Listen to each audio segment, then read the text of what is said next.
Have you ever wondered who really built the first part of the earth? Long ago, before cities and roads, before kings and queens, there was a land called Ife, the place where the world began.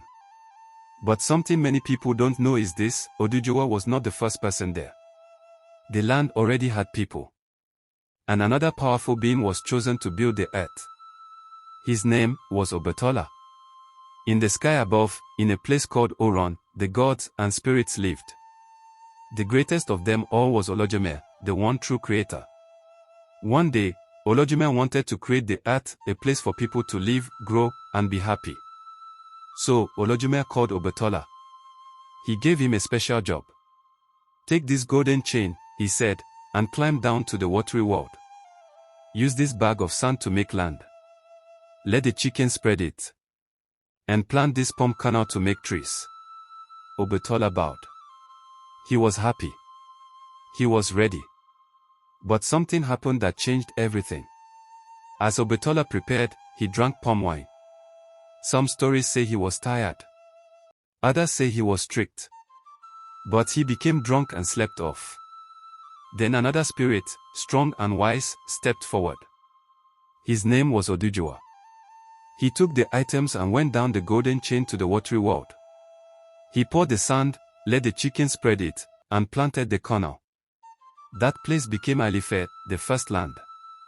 Oduduwa built the land, but he was not alone. When he arrived in Ile-Ifẹ, there were already people there. The land was not empty. There were early settlers, possibly from Nupe or Igbo tribes, depending on which version of the story you hear. They were led by someone called Abamakin or possibly Obatala himself in human form. These people had their own way of life, their own roles. Oduduwa brought warriors, wisdom, and power. And slowly, he began to take over leadership. Some say there was war. Some say there was peace. But the truth is, Oduduwa became the new king of Ile-Ifẹ. He brought unity. He brought strong culture. He started a royal line that would spread across the whole Yoruba land. But many never forgot Obatala. Even today, in Ile-Ifẹ, they worship Obatala as the true maker. They say he forgave Oduduwa. He became the god of creation, peace, and wisdom. Oduduwa had many children. Some were kings. Some were warriors. They became rulers of big places like Oyo, Benin, Ketu, Ijibu, Sobe, Ilorin, Ijewood Grave, and more. But all of them remember one thing: they came from Ile-Ifẹ, the land of creation. Even today, there are sacred places in Ile-Ifẹ that tell this story.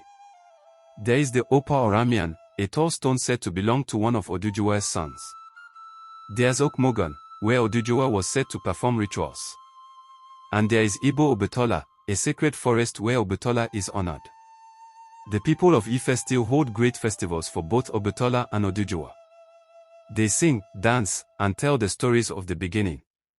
Children grow up learning that they come from a royal past. Obatala didn't fight Oduduwa. He accepted what happened and chose peace. He became the Orisha, spirit god, of peace, creativity, and purity. He helps people make good choices. Some people say he now lives in Okites, watching over the people of the earth. Others say Obatala still walks in Ile-Ifẹ during the night, making sure everything is in balance. This story teaches us that even when we make mistakes, like Obatala did, we can still be great. We can still be remembered. We can still help others. And it reminds us that every big kingdom started with one simple thing: a story. Oduduwa may have built the land, but Obatala had the plan. Together, they made Ile-Ifẹ, the heart of the Yoruba world.